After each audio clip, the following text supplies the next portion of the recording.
Están presentes, trae con bien a los que vienen en camino y también bendice a los que no están aquí. Tú conoces los motivos, bendícelos ahí donde se encuentren, Señor. Te pedimos esto y te damos las gracias. Amén, Señor.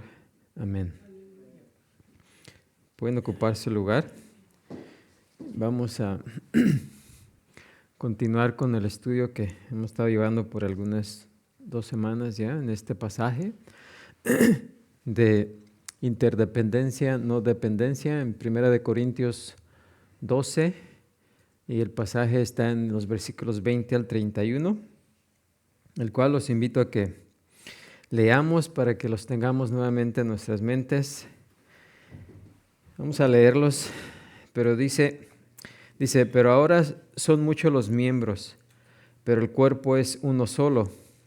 Ni el ojo puede decir a la mano, no te necesito, ni tampoco la cabeza a los pies, no tengo necesidad de vosotros.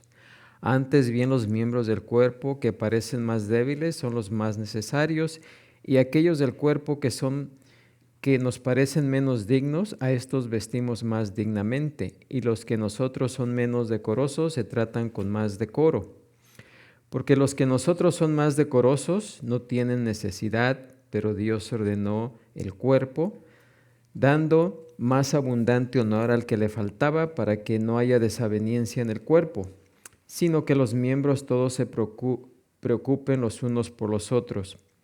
De manera que si un miembro padece, todos los miembros se duelen con él, y si un miembro recibe honra, todos los miembros con él se gozan. Vosotros pues sois el cuerpo de Cristo y miembros cada uno en particular, y aún nos puso Dios en la iglesia primeramente apóstoles, luego profetas, lo tercero maestros, luego los que hacen milagros, después los que sanan, los que ayudan, los que administran, los que tienen don de lenguas. ¿Son todos apóstoles? ¿Son todos profetas? ¿Todos maestros? ¿Hacen todos milagros? ¿Tienen todos dones de sanidad? ¿Hablan todos lenguas? ¿Interpretan todos? Procurad pues los dones mejores, mas yo os muestro un camino aún más excelente. Amén. Así que ese es el pasaje. Y como vimos, Pablo continúa aquí con la idea, ¿verdad?, de que necesitamos entender el rol que juegan los dones espirituales dentro del cuerpo de Cristo. Que así como el cuerpo humano está constituido con diferentes miembros, cada miembro tiene su propia función, pero todos trabajan para un mismo propósito, que es edificar y ayudar al cuerpo, ¿sí? El ojo no le dice a los pies, no tengo necesidad de ustedes, ¿verdad? Lo que quiere decir es que Dios no nos crió para que seamos, como dijimos, independientes, sino que seamos, ¿qué?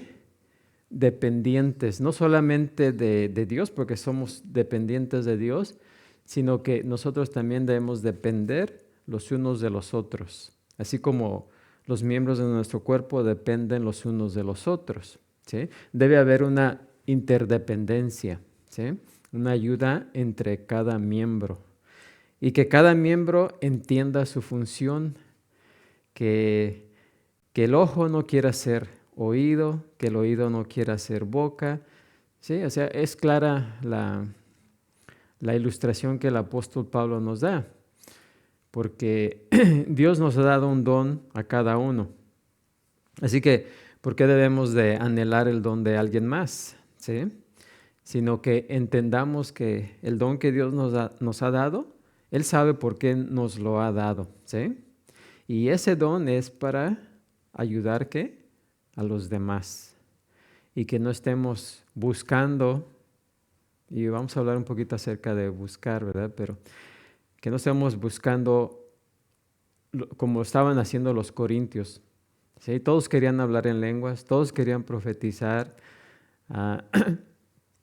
porque eran los dones más que llamaban más la atención, así que pues todos querían tener esos dones, como hoy en algunos movimientos, ¿verdad?, donde se donde piensan que las lenguas todavía están activas, pues todos quieren hablar en lenguas, ¿sí? ¿Y qué es lo que sucede ahí? Automáticamente hay una división. Y el cuerpo de Cristo no debe estar dividido, ¿sí? Porque en esos movimientos pues hay los que hablan en don, los que hablan en lenguas y los que no hablan en lenguas. Y los que no hablan en lenguas, ¿qué hacen? ¿Cuál es la actitud de ellos? Pues quieren hablar en lenguas, ¿sí? Para ser considerados dentro del grupo que según ellos es el más espiritual porque hablan en lenguas, ¿sí? Y como los que no hablan en lenguas se sienten inferiores, ¿sí? Están orando, buscando el hablar en lenguas, ¿sí? Y los que hablan en lenguas, ¿qué hacen? Hacen de menos a los que no hablan, entonces hay una división, ¿sí? Y eso es precisamente lo que estaba sucediendo en Corintio. Por eso es que Pablo está corrigiendo ese problema, ¿sí? Y le está diciendo, no, ninguno de ustedes tiene por qué envidiar el don de alguien más, porque ya Dios les ha dado un don a ustedes. Enfóquense en el don que Dios les ha dado y pónganlo a trabajar en lugar de estar anhelando el don de alguien más, ¿sí? O estar queriendo los dones más vistos, ¿verdad? Los que traían más la atención. No, o sea, Pablo quería que entendieran la interdependencia, ¿sí?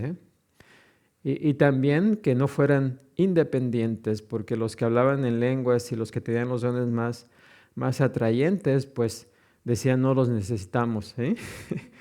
No necesitan a los otros, porque ellos se sentían ¿qué? Independientes, ¿sí? Que lo podían hacer todo.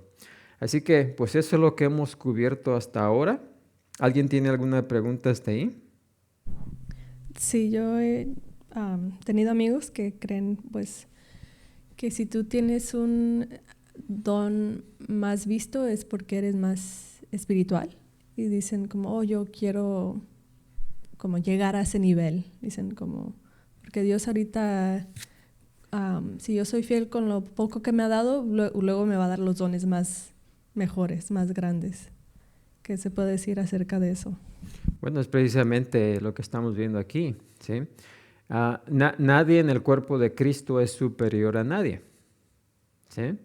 No hay cristiano más espiritual que otro, ¿sí? ¿Por qué? Porque delante de Dios todos somos vistos igual, ¿sí? ¿Sí o no? Ahora, ¿habrá alguien más espiritual habrá un hermano más espiritual que otro? No confundamos espiritual con obediencia, ¿sí? Porque si hay unos hermanos más obedientes que otros, ¿sí o no? Sí, o puede ser que hay unos que hay más consagrados, o obedientes, como dicen. Consagrados todos somos, recuerden que somos santos. ¿Qué significa la palabra santo? Apartado. Apartado, ¿sí? Consagrado, apartado, ¿sí? Así que ningún creyente verdadero es más santo que alguien más, que otro, ¿sí? La santidad es igual. La diferencia es la obediencia, ¿sí? Habemos algunos más desobedientes que otros, ¿sí o no? Sí. ¿Verdad? Entonces, y eso en veces se puede confundir como si no, pues es que el desobediente es menos espiritual que el obediente. El obediente es más consagrado, más santo, ¿sí? Pero Dios no nos ve de esa manera, ¿sí? Igual que en la familia, ¿sí? Hay hermanos que pueden ser más desobedientes, más obedientes, algunos se portan mejor, pero no por eso dejan de ser ¿qué? Familia, ¿sí? Y todos somos igual, aunque también dicen por ahí yo soy el preferido, ¿verdad? Pero también algunos dicen en el cuerpo de Cristo, no, yo soy preferido delante de Dios. No hay preferidos. Todos somos igual. Así que no podemos ganarnos un nivel más espiritual por ser más obedientes. ¿O sí? ¿Sí o no? No. Sí, no hay algo que podamos nosotros hacer para ser más espirituales o ser mejor vistos delante de Dios. ¿Sí? Claro que al final va a haber una recompensa, ¿verdad? Por la obediencia de cada uno, ¿sí? Pero no porque, pero todos vamos a heredar el reino de Dios, ¿sí o no? Así es de que en ese caso todos somos iguales. O sea, no podemos hacer más, no podemos hacer nada extra o algo que será extraordinario para merecer más el amor de Dios. ¿Sí? Porque básicamente dicen como, si Dios ve que me estoy portando bien, entonces me va a dar más. Bueno, esa es la filosofía del no creyente, ¿sí? Que cree que por sus buenas obras Dios lo va a premiar. Pero cuando el verdadero cristianismo no nos enseña eso, ¿sí? Porque imagínense a Pablo. Pablo, que era perseguidor de la iglesia, asesino, blasfemo, ¿sí? Y él mismo lo dice, mas Dios lo salvó, ¿sí? Así como salvó a otros que eran, pues, podríamos decir en el nivel humano, en el grado humano, mucho mejor que Pablo, ¿sí? Alguien podría decir, bueno, ¿y por qué salvó a Pablo? Miren, no. Es más, hasta los hermanos de la iglesia le tenían miedo al principio, ¿sí? No querían no querían a Pablo, pues, porque decían, ese es el perseguidor, ¿cómo es que ahora? Es una treta, decían. Me han encubierto.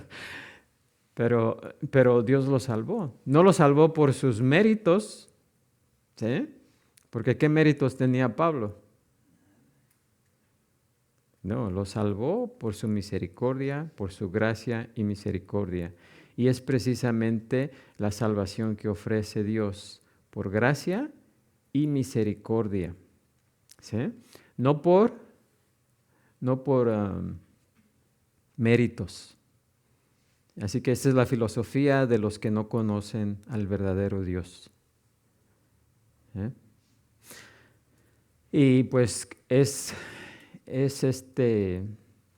lógico que si venimos de esa cultura, de esa filosofía, cuando llegamos al cristianismo, todavía traigamos esos pensamientos. ¿Sí o no? Es precisamente lo que pasó con los corintios. Venían de esa cultura y por eso es que pensaban de esa manera.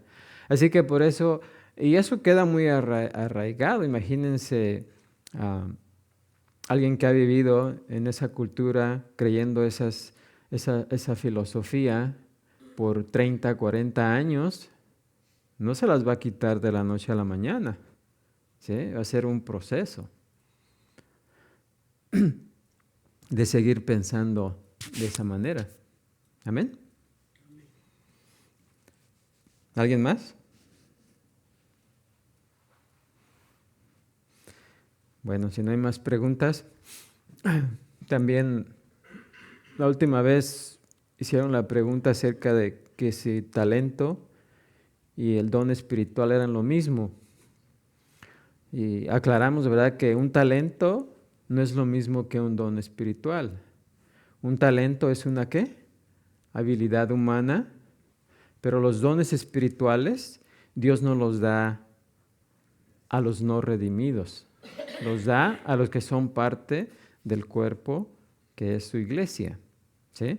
Así que me preguntaban si el cantar o el tocar un instrumento era un don espiritual.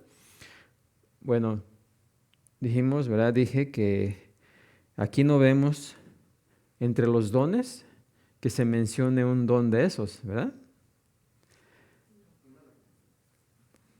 Yo estaba pensando hablando que cómo podemos procurar los mejores dones, ¿verdad? Como lo que está escrito ahí en el pizarrón, de procurar los dones mejor. ¿Y eso cómo lo podríamos hacer? Para allá vamos. Para allá vamos, porque también la semana pasada les dije, ¿verdad? Porque eso resultaría en una pregunta. ¿Por qué si Pablo no quiere que envidiemos o anhelemos otros dones, por qué al final nos dice precisamente eso? ¿Sí? Procurad pues los dones mejores. ¿Sí? ¿Cómo los vamos a procurar? Entonces, ya que lleguemos ahí va a dar la explicación. ¿Ok? Porque para allá vamos. Ok.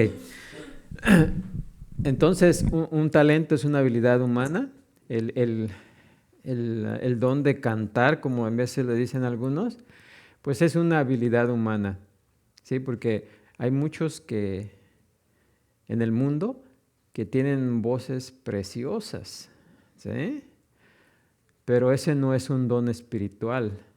Claro que alguien que ya viene a la iglesia se convierte con esa habilidad humana, pues Dios lo puede utilizar, ¿verdad? Pero entonces sería como, ya no sería un talento, ¿verdad? Bueno, sigue siendo talento humano, pero se puede emplear en el servicio, ¿sí? Un don de servicio. ¿Se acuerdan que hay dones de servicio, dones de habla y los dones que fueron temporales? Tres categorías de dones, ¿sí? Así que puede ser que aún el que canta tenga, una vez que se convierte, reciba un don espiritual, diferente al que practicaba en el mundo. ¿Amén? ¿Está claro eso o todavía hay alguna? ¿No preguntas? Bueno. Sí, perdón. Entonces, ¿sí hay dones mejores que otros? Para allá vamos. Pero así rápidamente no hay dones, ya dijimos que no hay dones mejores que otros. ¿Ok? ¿O sí?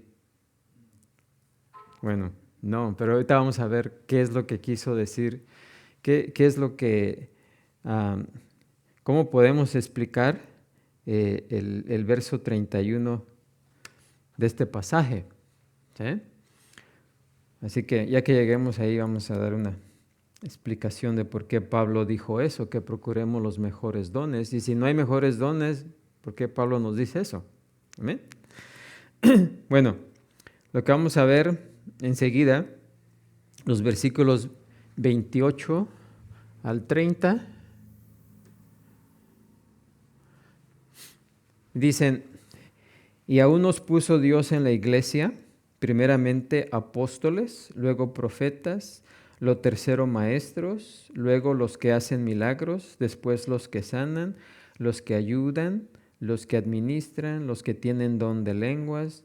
¿Son todos apóstoles? ¿Son todos profetas? ¿Son todos maestros? ¿Hacen todos milagros? ¿Tienen todos dones de sanidad? ¿Hablan todos lenguas? ¿Interpretan todos? Bueno, aquí vamos a ver.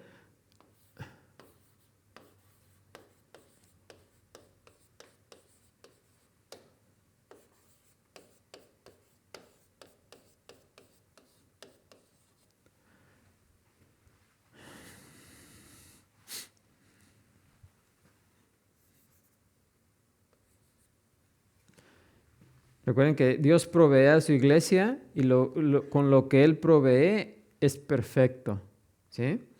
Todo lo que Dios hace es ¿qué? Perfecto, ¿sí? Y nos proveyó de dones que son ¿qué? Perfectos para que podamos llevar ¿qué? Su obra aquí en la tierra. Así que aquí Pablo le recuerda a los corintios nuevamente la provisión perfecta y soberana de Dios para la preparación del cuerpo, de su cuerpo, que es la iglesia. Y como ya vimos, el cuerpo está unificado, está unificado y diversificado. Unificado en que todos los miembros trabajan con un propósito, ¿sí? Que es el cuerpo, y diversificado porque todos tienen funciones diferentes. Dice, pero todas estas cosas las hace uno y el mismo Espíritu, repartiendo a cada uno en particular como Él quiere. ¿Sí? Ningún don aquí no tenemos un don porque nosotros lo queremos o lo anhelemos. Aquí dice claramente, pero todas estas cosas las hace uno y el mismo Espíritu, repartiendo a cada uno en particular como el creyente quiere. No dice así, ¿verdad? Sino como Él quiere. Él es el que le dice, o Él es el que dice, la hermana va a tener este don, el hermano tiene este don. Él es el que lo reparte, no nosotros. Amén. Así que tenemos que tener eso en mente. Como en los versículos del 8 al 10, el apóstol no nos da aquí una lista exhaustiva de los dones, sino simplemente los ilustra repitiendo unos, eliminando otros y añadiendo algunos para demostrar, ¿verdad?, precisamente la diversidad, la variedad de maneras en las que el Señor llama y equipa a su pueblo para llevar a cabo su obra con armonía. Pero sigue haciendo hincapié en los mismos tres aspectos claves. Los tres aspectos clave: soberanía, unidad y diversidad. ¿Sí? En esos tres aspectos. Y en el versículo 28, aquí, Pablo menciona primero ciertos hombres capacitados y luego algunos dones espirituales. Dios puso también, ¿sí?, hombres, pues aquí, dotados. Hombres dotados. Amén. ¿Para qué? También para la edificación ¿de qué? De su iglesia. Así como hizo con los miembros que son colocados, ¿verdad?, en los puestos, ¿verdad?, en los lugares, en las obras, en las tareas que debemos de llevar dentro de su cuerpo, también puso a ciertos hombres para lo mismo. Ahora, y nos dice aquí que Dios en su soberanía ha nombrado, o sea, ha puesto, nombrado también quiere decir poner, ¿sí?, a ciertos hombres, dice, primeramente, apóstoles.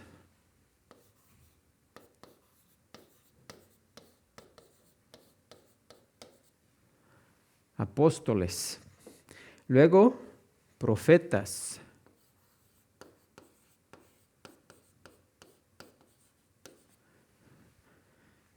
Y luego, dice lo tercero, maestros.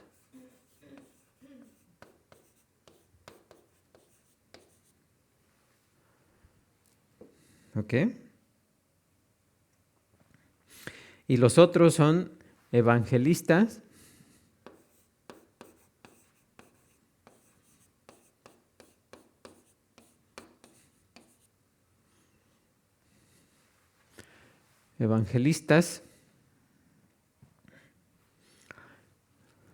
y aquí también podría ser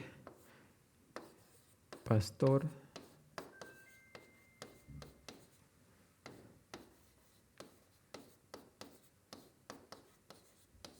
pastores maestros. ¿Ok?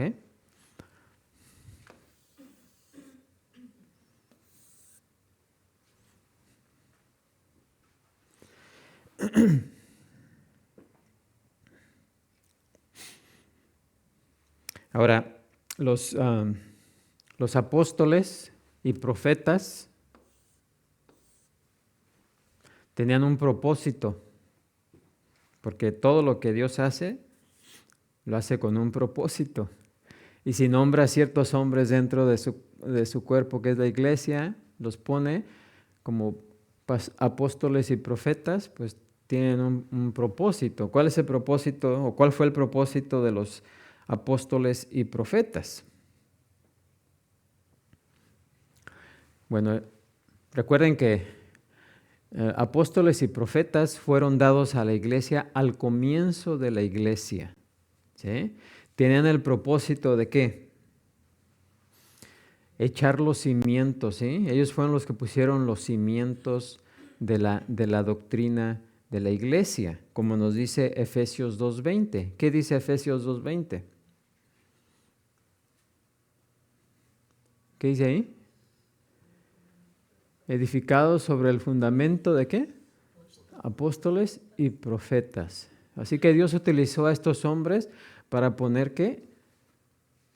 El fundamento, o sea, los cimientos. ¿Sí? El otro propósito, vamos a poner aquí, fundamento.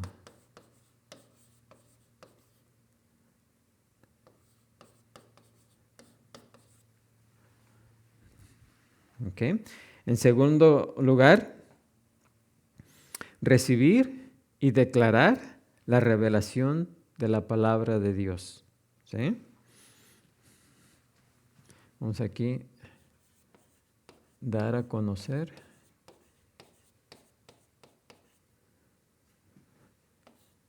la revelación. La revelación de Dios. Recuerden que aún no estaba completada aún no se había dado toda la revelación de Dios. Por eso aún se necesitaban profetas, porque Dios no había terminado de dar toda su revelación. ¿Sí? Y 3, para confirmar la palabra.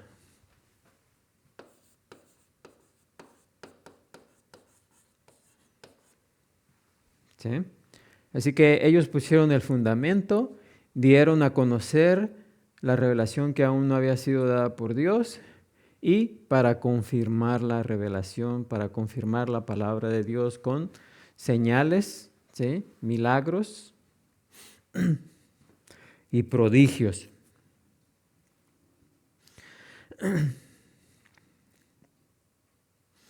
Así que de todos los apóstoles y profetas que hubo al principio de la iglesia, pues el más importante que tenemos que tener en mente, ¿quién fue?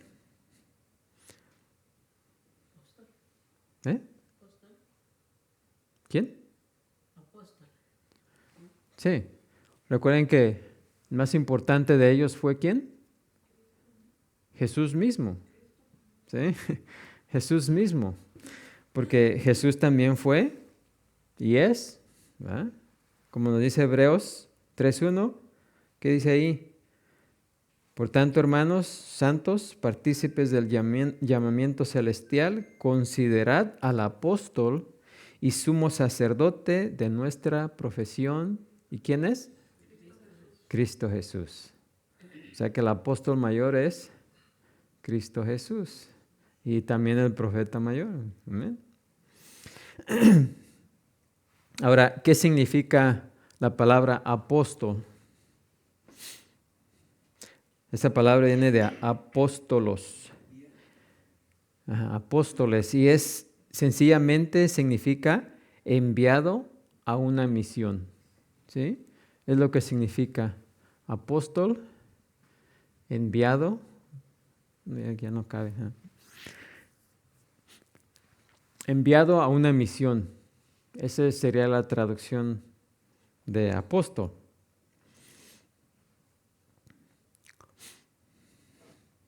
Ahora, hubo apóstoles con A mayúscula. ¿Sí? Los que se diferencian con A mayúscula, que fueron los 12 apóstoles o 13, ¿verdad? Porque después fue Matías y Pablo, que son considerados ¿qué? Apóstoles. Matías porque reemplazó ¿a quién? A Judas. ¿Sí? Pero son 13, ¿ok? Así que, ¿y cuáles eran los requisitos para ser apóstol? Porque hoy en día hay algunos que se dicen que son apóstoles, ¿sí? O el apóstol fulano de tal, ¿no? Se atribuyen esos nombramientos o esos títulos, ¿sí? Ahora, en sí, apóstol con A minúscula, pues todos somos enviados, ¿sí? Porque Jesús nos envió a una misión, ¿no? ¿Cuál fue esa misión? Ir por todo el mundo, ¿qué? Todo el mundo y predicar el evangelio. Así que en ese sentido todos somos apóstoles, pero no con A mayúscula, porque solamente los de A mayúscula fueron ¿qué? 13. ¿Puede haber otro? ¿Podemos decir que hay un 14? ¿14avo? Bueno, veamos si alguien más cae dentro de los requisitos para ser apóstol, ¿sí? Y que sea considerado como apóstol con A mayúscula. Amén. Y los requisitos para el apostolado eran haber sido escogidos directamente por Cristo, ¿sí? Ese era un requisito. Jesús escogió a los primeros 12 directamente, ¿sí?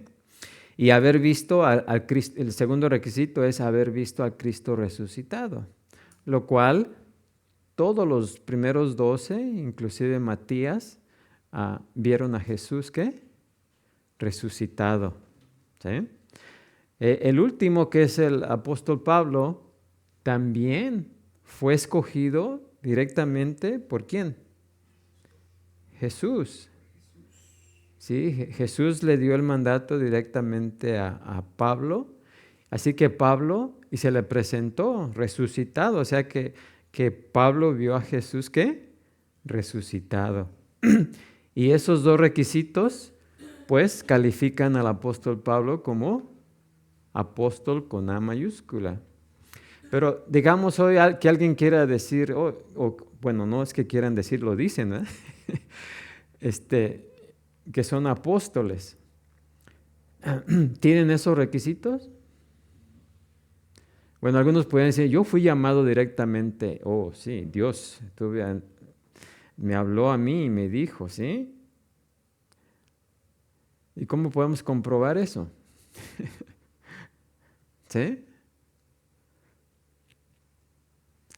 Cualquier persona puede, no, sí, Jesús se me apareció, Jesús me habló y me dijo, me escogió para apóstol, me dio esta misión, ¿sí? Y también podría decir que vio a Cristo resucitado, ¿sí o no? Pero, ¿hay testigos de eso? ¿Podría tener testigos de eso? Como tuvieron los apóstoles, ¿sí? Que Él anduvo con ellos no por un día, no por una noche, sino por algunos años, 3 años más o menos, ¿sí? Y a Pablo, pues hubo testigos de lo que ocurrió cuando iba camino a Damasco, ¿sí? Así que nadie puede decir que fue escogido directamente por Jesús y que vio a Jesús resucitar. Lo pueden decir, pero no lo pueden comprobar. ¿Amén?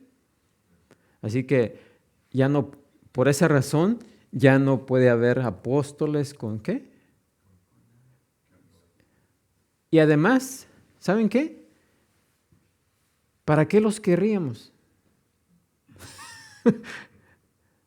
O sea, ¿para qué querríamos un apóstol ahora con A mayúscula? Sí, ¿cómo se dice? El propósito de los apóstoles fue poner el fundamento de la iglesia. El fundamento ya está puesto, ¿sí? Dar a conocer la revelación que aún no se había dado, ¿sí? Y confirmar esa revelación o la palabra de Dios. Eso ya fue, ya lo tenemos aquí, ya está comprobado, ya toda la revelación de Dios está escrita, ya no necesitamos. Así que, ¿para qué querría alguien ser apóstol? ¿Saben para qué? Solamente para sentirse más importante. Pero realmente el cuerpo de Cristo, que es la iglesia, ya no tiene necesidad de apóstoles. ¿Amén? ¿O sí? ¿No, verdad? Bueno, así que las personas que se se ponen ese título, realmente ignoran, ¿sí? Pueden decir son ignorantes, ¿sí? Primeramente deberían estudiar la palabra de Dios y ver cuál era el propósito del apóstol, ¿sí?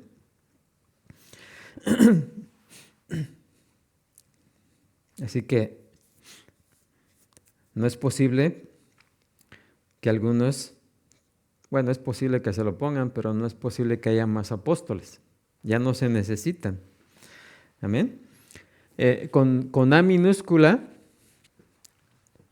todos somos apóstoles, ¿ah?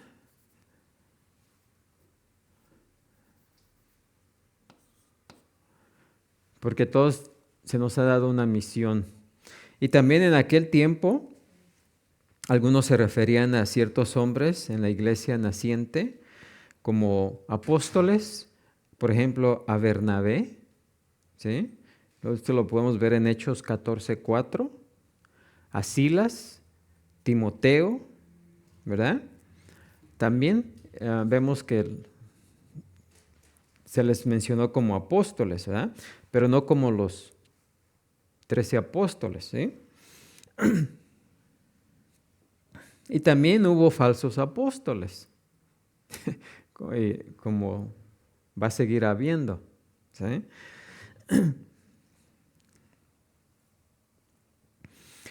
Ahora los 13 apóstoles pues eran bien conocidos, ¿sí? Ya a los falsos pues no podían hacer las señales que hacían los primeros, ¿sí? Así que los podían reconocer fácilmente.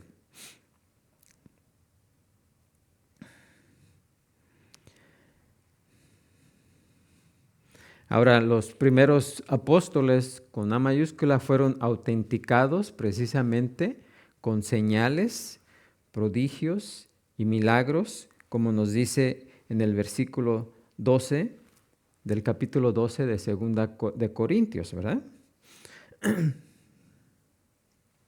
Tampoco no nos dice, ¿verdad?, que alguien haya pasado su apostolado a alguien más, como se dice relacionado con los papas, ¿no? Que comenzó con Pedro y de ahí fueron pasándose el apostolado uno al otro. La Biblia no nos habla de pasar ese título a otro, ¿verdad? ¿Alguna pregunta en cuanto a los apóstoles? ¿No? Bueno, pasamos a los profetas. ¿Ok? ¿Quiénes fueron los profetas? Y estos pues fueron también hombres nombrados por Dios como hombres especiales, dotados, y que son diferentes de los creyentes que tienen el don de profecía, ¿sí? Un profeta no es alguien que tiene el don de profecía, son diferentes, ¿verdad? Un profeta no debemos confundirlo con alguien que tiene el don de profecía, aunque pues el profeta tiene ese don también, ¿verdad?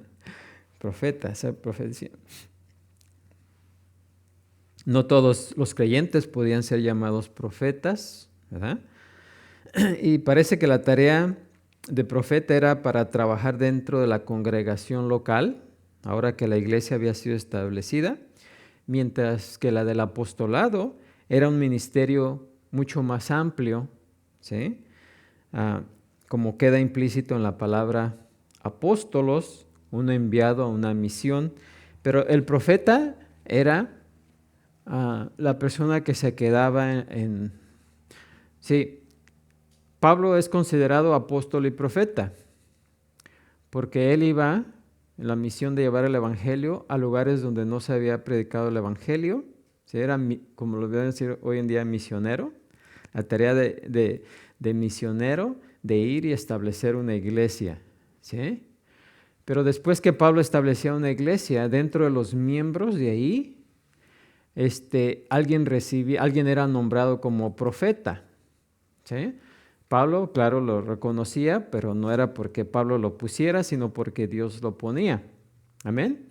Y esa persona era el profeta, que sería lo que ahora es un pastor, ¿sí?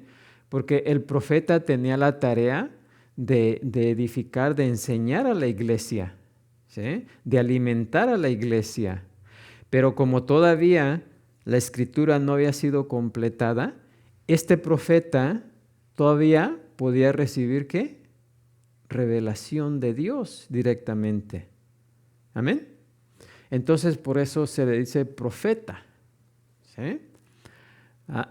En cambio, el apóstol pues era el que también, pues como Pablo era profeta y apóstol, él tenía las dos funciones, ¿verdad? Establecía la iglesia, después que establecía la iglesia se iba, pero dejaba a alguien ahí, que sería en aquel entonces el profeta, lo cual sería igual ahora a un pastor, ¿sí?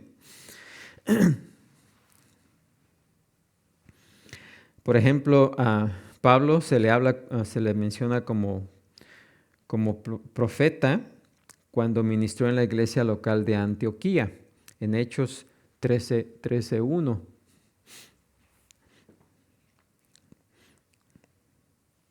Pero en todos los demás lugares se le conoce como, o sea, se le habla de él como apóstol.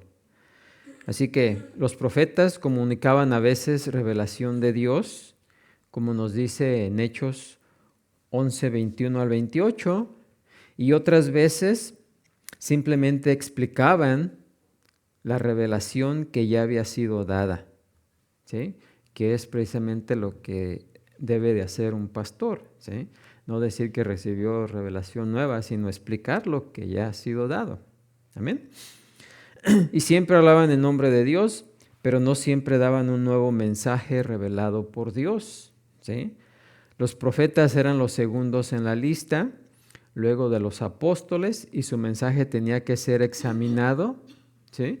A la luz del mensaje apostólico. Si un profeta decía algo que los apóstoles no decían o no estaban de acuerdo, lo que se tomaba, ¿quién era? ¿La palabra de quién? Del apóstol. Amén.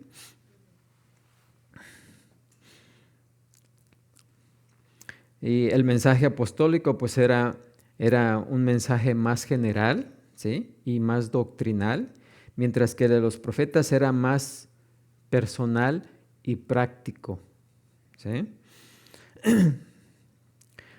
Pero llegó un tiempo en que ambos, ¿qué? Desaparecieron. ¿Por qué? Porque ya no se necesitan, ¿sí? Un profeta, ¿ocupamos un profeta hoy? Porque hay también personas que se autonombran como profetas, o el hermano es profeta. Díganme, ¿necesitamos un profeta hoy? ¿Por qué no?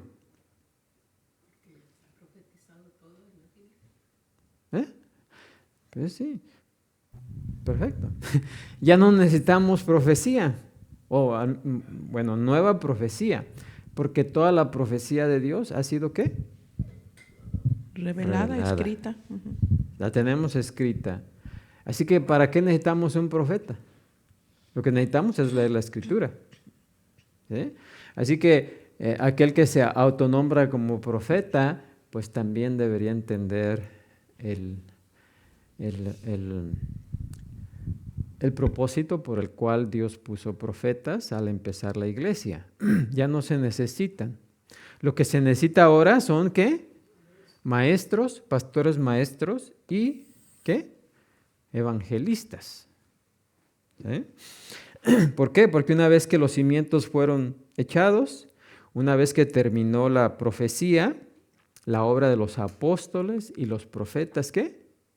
Terminó.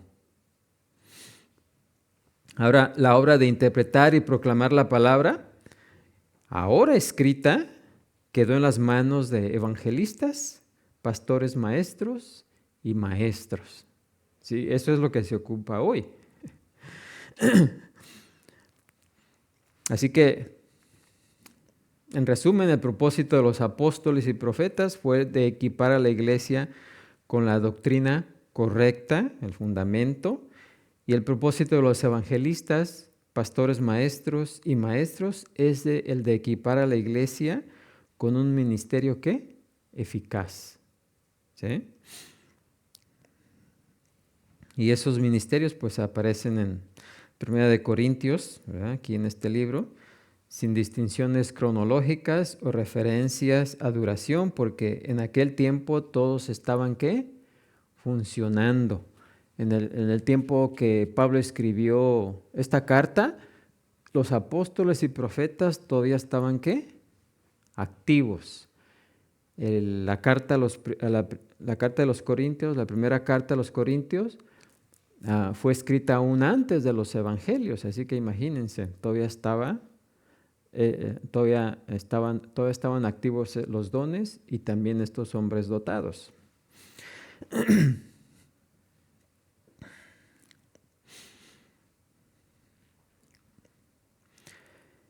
Ahora lo que necesitamos son ¿qué? Maestros, ¿sí? Que tengan el don de ¿qué? El maestro tiene el don de enseñar, ¿sí?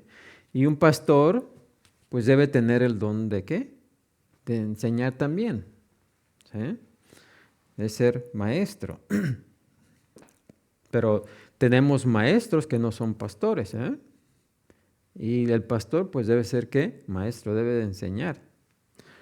Así que es lo que se necesita hoy y es lo que Dios ha puesto hoy en su cuerpo, ¿sí? Así que todos los que desempeñan el ministerio de enseñar, pues también tienen el don de la enseñanza. Pero no todo el que tiene el don tiene ¿qué? La posición, ¿sí? Ahora, la segunda parte del versículo 28 menciona varios dones espirituales representativos, tanto temporales como permanentes, ¿sí? Otra vez, porque en ese tiempo que Pablo escribió la carta, todavía los dones estaban ¿qué? Activos. Esos dones de milagros, ¿verdad? Las lenguas, pues las vamos a estudiar en el siguiente capítulo, los siguientes capítulos. Y los otros dos, pues pertenecen a los dones permanentes de servicio. O sea, dice los que ayudan. ¿Quiénes son ahora los que ayudan? Bueno, ¿alguna pregunta antes de pasar a describir alguno de los dones? ¿No preguntas en cuanto a apóstoles, profetas, maestros, pastores, maestros y evangelistas?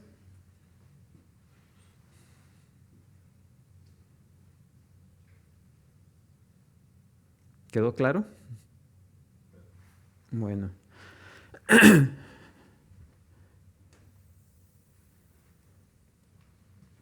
Ahora, aquí en el versículo,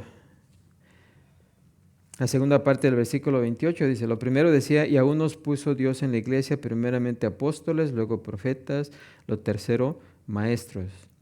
Luego los que hacen milagros, después los que sanan, los que ayudan, ok.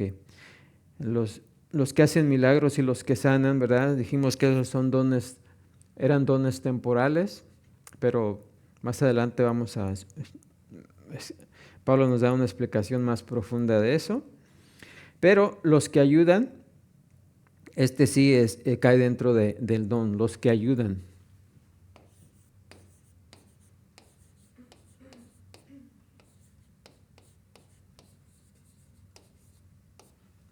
¿El don de qué? De ayudar. ¿Qué es el don de qué?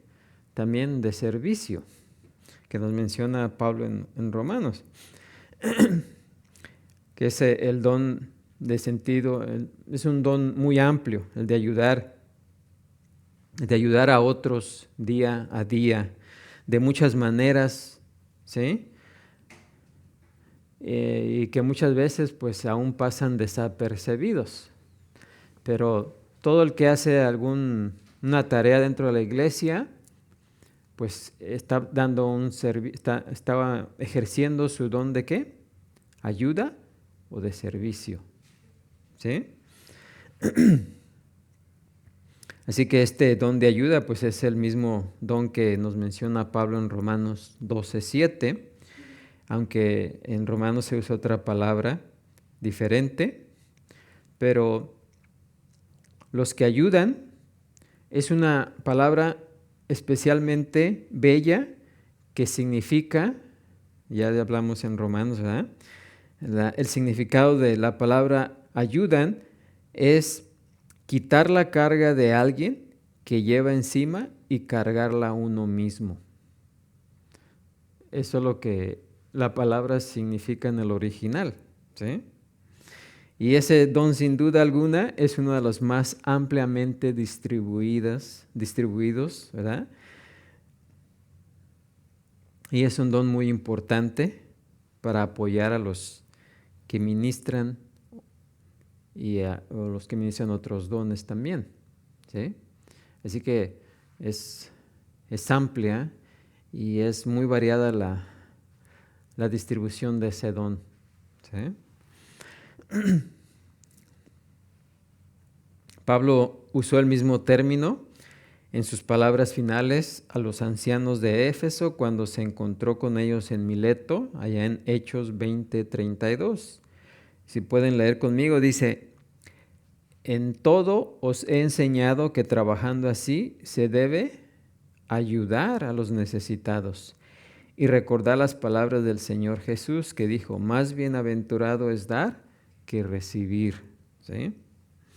Pablo también le habló a los filipenses acerca de Epafrodito como su colaborador, allá en Filipenses 2:25, si pueden leer conmigo, como su colaborador y compañero de milicia, vuestro mensajero y ministrador de mis necesidades. Dice en el versículo 30, exponiendo su vida para suplir lo que faltaba en vuestro servicio por mí, ¿sí? Así que Epafrodito tenía ese don de ayuda, de servicio. Y además de esos dones, Epafrodito tenía también, sin duda, el don de ayudar, precisamente, el cual, pues, él ministró fielmente, ¿sí? Aún, dice Pablo, exponiendo su propia vida.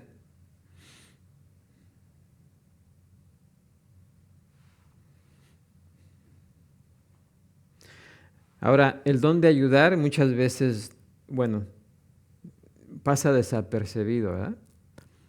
No es un don muy brillante, como algunos lo podrían catalogar, no muy brillante, ¿verdad? Pero es muy necesario.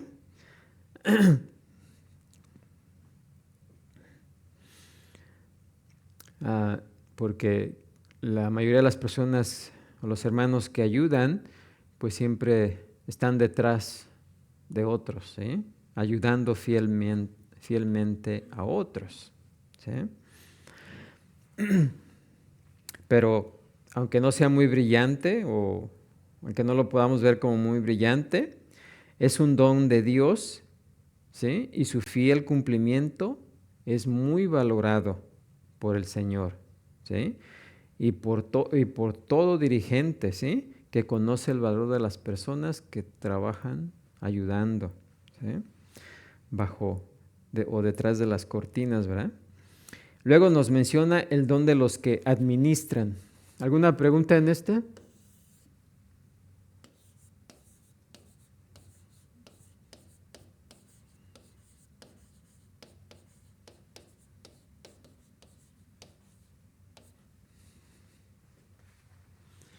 Los que administran. ¿Y este es el don de qué?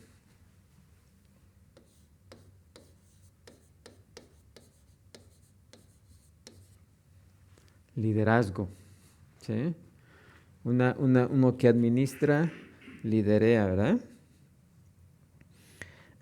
Y el término significa literalmente gobernar o pilotear, ¿sí? Pilotear un barco, ¿sí? Así que, como podemos observarlo en Hechos 27:11. Así que se mantiene a alguien que mantiene a un barco o a una iglesia en la ruta correcta hacia su destino. ¿Sí?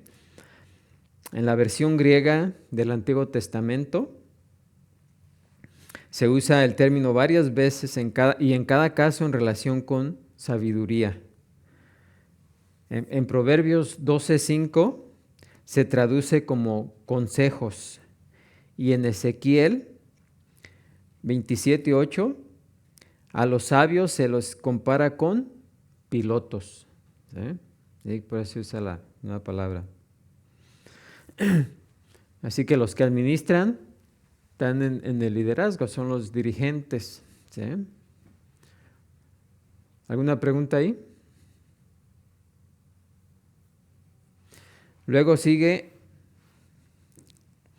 los que tienen don de lenguas, que vamos a ver más adelante.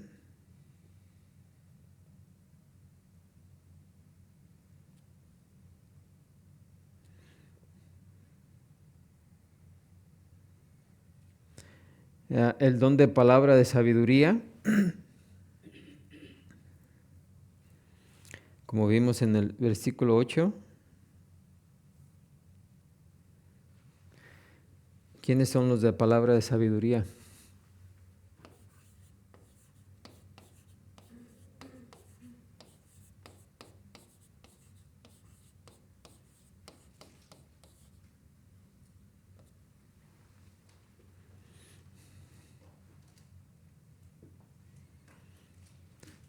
El don de palabra de sabiduría tiene que ver con el entendimiento y la aplicación práctica de las verdades de la palabra de Dios.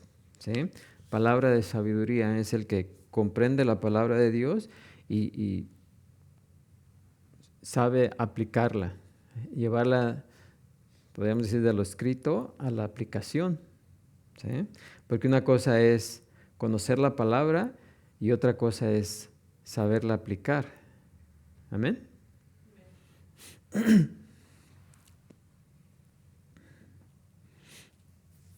Así que la sabiduría de los que tienen el don de administrar está en la habilidad de tomar decisiones sabias y en movilizar, o sea, motivar y dirigir a otros hacia un objetivo.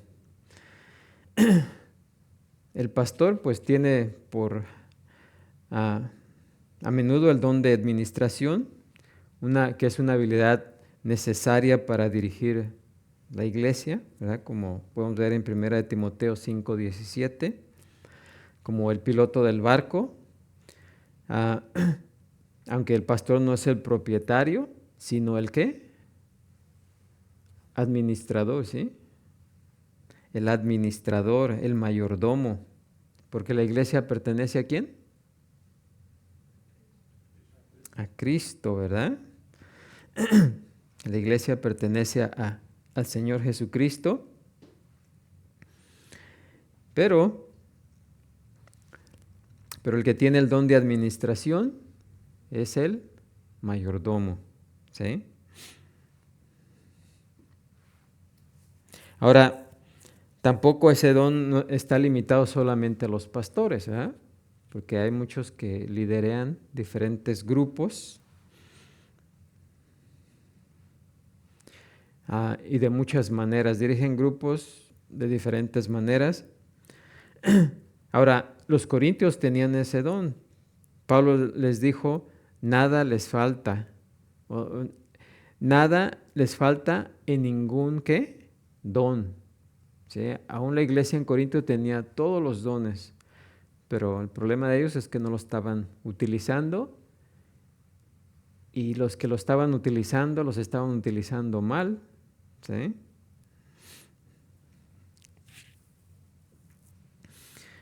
Porque pues la iglesia corintia contaba con dirigentes muy capaces. ¿Sí?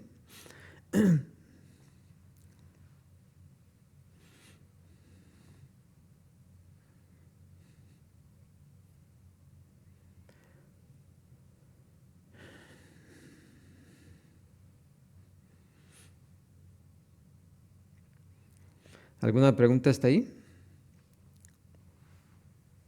Bueno, después aquí en el versículo 29 dice, ¿son todos apóstoles? ¿Son todos profetas? ¿Todos maestros? ¿Hacen todos milagros? ¿Hablan todos, en versículo 30, todos lenguas? ¿Interpretan todos? ¿Por qué menciona Pablo eso, todo eso? ¿Por qué creen que Pablo está diciendo? ¿Son todos, hacen todos, tienen todos? Dice, ¿son todos? Sí, son tres grupos. ¿Son todos, hacen todos, tienen todos?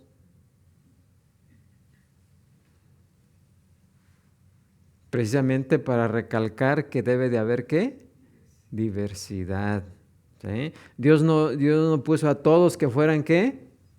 Maestros. Porque si todos fuéramos maestros, ¿a quién íbamos a enseñar?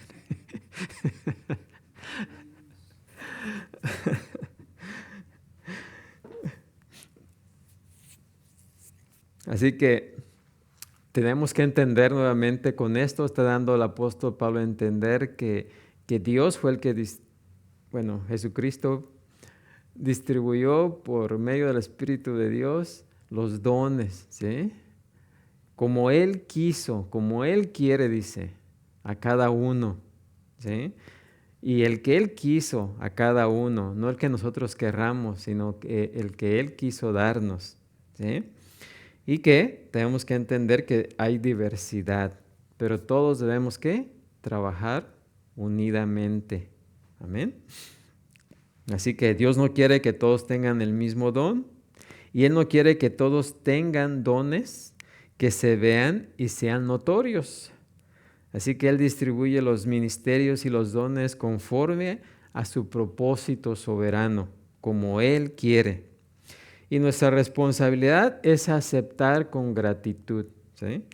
Los ministerios o el don que Dios nos ha dado y usarlo conforme a su voluntad, o sea, fielmente.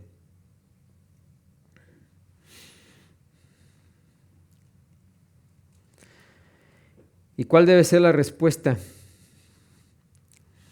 Ahora sí, vamos al versículo 31. Ya que hemos visto todo eso, fíjense lo que dice el versículo 31. Procurad pues los dones mejores, mas yo os muestro un camino aún más excelente. Entonces la pregunta viene aquí. Si nosotros no podemos, no debemos desear un don, sino aceptar el que Dios nos ha dado, ¿por qué Pablo aquí nos dice que procuremos pues los dones mejores? Y también la pregunta, ¿hay dones mejores que otros?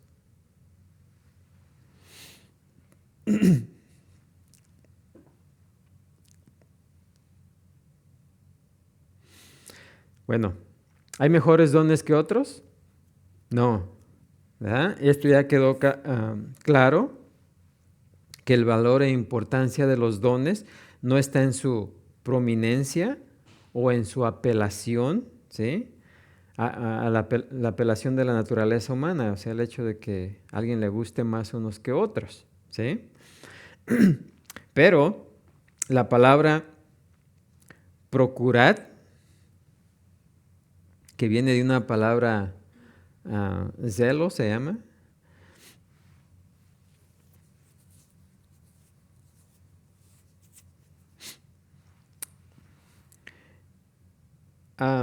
En la traducción de la lengua actual, fíjense lo que dice ese versículo. Dice, está bien que ustedes quieran recibir del Espíritu las mejores capacidades. ¿Sí? O sea, la traducción de ese versículo no nos da a entender, ¿verdad?, que debemos de anhelar, procurar los dones mejores. Pero cuando entendemos bien la palabra en el original, ¿verdad?, lo mejor es lo que nos dice aquí. Está bien que ustedes quieran recibir del Espíritu las mejores capacidades, ¿sí? Está bien, ¿sí? Pero ya que el apóstol Pablo nos dice aquí que nosotros no debemos anhelar otros dones, ¿verdad? Ni querer tener otros dones. Sería ¿cómo se dice? Contradictorio que ahora Pablo nos anime a hacer precisamente lo que nos ha estado diciendo por varios versículos aquí que no debemos de hacer. ¿Sí o no? Así que la interpretación de ese versículo, pues no es como nosotros, como aparentemente fue, o como fue traducido, ¿sí? Porque recuerden que lo que tenemos es una traducción y pues los traductores en veces se equivocan, ¿no? O en veces usan unas palabras por otras. Por eso es importante cuando hay algo así, revisar el escrito original y tratar de entender más lo que se quiso decir en el escrito original, ¿sí? Y de esa manera podemos dar claridad a algunos pasajes que están un poquito difíciles de entender o que nos parecen un poco contradictorios, como en este caso, ¿sí? Así que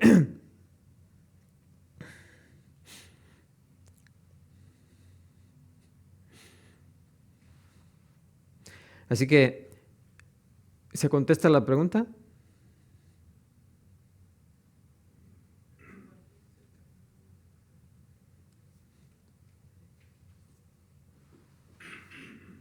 O sea que, pero vosotros desead de todo corazón los mejores dones, o procurad pues los dones mejores, ¿ok? Ya vimos que sería ridículo que Pablo, después de hablar tantos versículos de que nosotros no debemos desear otros dones, ni buscar otros dones, y que no hay dones mejores que otros, sería ridículo que Pablo quisiera decir lo que literalmente dice ahí, ¿sí o no? Una mejor traducción sería: está bien que ustedes quieran recibir del Espíritu las mejores capacidades, o está bien que ustedes quieran recibir los mejores dones, ¿sí? Está bien, es un anhelo, ¿sí? Pero ya como explicó Pablo, no lo debemos de hacer, o sea, no podemos hacerlo porque Dios repartió sus dones como Él quiso, ¿sí? Pero nosotros debemos procurar, ¿sí? Y procurar lo mejor, pues lo mejor de los dones del don que Él nos ha dado. Amén. Pero luego Pablo dice: mas yo os muestro un camino aún más excelente. ¿Cuál sería ese camino aún más excelente? Yo pienso que esa sería la respuesta. ¿Verdad? Porque sí, digo, si nomás usamos la pura palabra procurar y luego como tiene coma, detente, ¿verdad? Y dice procurar. ¿Y cómo lo vamos a procurar? Es como si a usted o a mí nos procuran bien, ¿verdad? Nos tratan bien, eso es procurar. Entonces aquí digo procurar. Entonces, pero como tiene punto, detente, pues los dones mejores, más yo muestro un camino más excelente, más mejor que los dones, que el don ese. ¿Y cuál sería ese camino mejor? Cristo, su palabra, su mandamiento.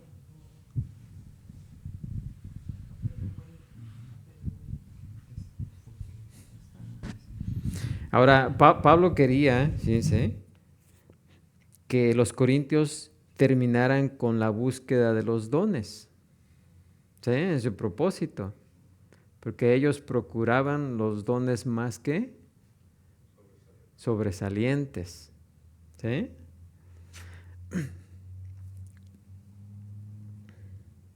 Y también les dijo, ¿verdad?, que todos los dones eran de igual importancia, ¿sí? Porque todos se necesitan, y que sería ridículo que, por ejemplo, termina aquí, ¿Son todos maestros? ¿Son todos profetas? ¿Son todos apóstoles? ¿Hacen todos los milagros? ¿Hacen todos milagros? Sería ridículo, ¿no? Así que dice, está bien que deseen los dones y debemos desearlos, o sea, pero el que Dios nos ha dado. Pero yo les muestro un mejor camino. Y el mejor camino siempre ha sido ¿cuál? Lo que nos va a enseñar Pablo en el capítulo 13. ¿Sí o no? Que es el amor. ¿Sí? Ahora, no porque el amor sea mejor debemos olvidarnos de los dones, pero siempre el amor prevalece. Inclusive cuando comenzamos esta carta, ¿verdad? Cuando no sabemos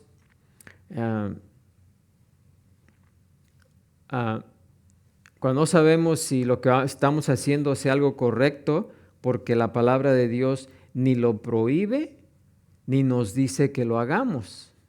O sea, caen en el área ¿qué? Gris. Pero también lo que debe prevalecer ahí, ¿qué es? El amor. ¿Sí? Y ya vimos esa sección de donde nos dice si alguien nos invita a comer y nos da algo que fue sacrificado a los ídolos, ¿sí? Pero va con nosotros un recién convertido, y si ese recién convertido comer esa comida para él sería una ofensa, ¿deberíamos nosotros comer? No, ¿sí? Aunque la palabra de Dios nos dice que no hay nada de malo en comerla, ¿sí? O sea que la podemos, es mi derecho, voy a decir algunos. No, pero aunque sea tu derecho, si tu derecho o lo que tú piensas que es tu derecho ofende a alguien, aunque sea tu derecho, no lo hagas, ¿sí? Porque lo que prevalece es ¿qué? El amor, ¿sí? Y por eso Pablo acá les dice, les voy a mostrar un camino más excelente, que pues también es lo mismo que ya enseñó anteriormente, que es el amor, ¿sí? Amén. Y pues de ese capítulo del amor vamos a hablar en la siguiente ocasión. Amén. ¿Alguna pregunta? Para aclarar bien ese último versículo en esta traducción. Dice, pero ahora déjenme mostrarles una manera de vida que supera a todas las demás. Uh-huh. Yo pienso que así se entiende mejor. Sí, que es usar el amor, ¿verdad? Porque ya con el amor pues no vamos a andar envidiando lo que alguien más tiene, si nos vamos a dedicar a lo que Dios nos ha dado, estar contentos con lo que Dios nos ha dado y llevar a cabo la tarea que Dios nos ha dado. Amén. Bueno, pues no hay más preguntas, vamos a ser despedidos de la escuela dominical, orando, dando gracias. Padre Santo, Señor Todopoderoso, gracias te damos una vez más, Señor, en esta mañana, en este día, por la oportunidad que nos has brindado, Señor, de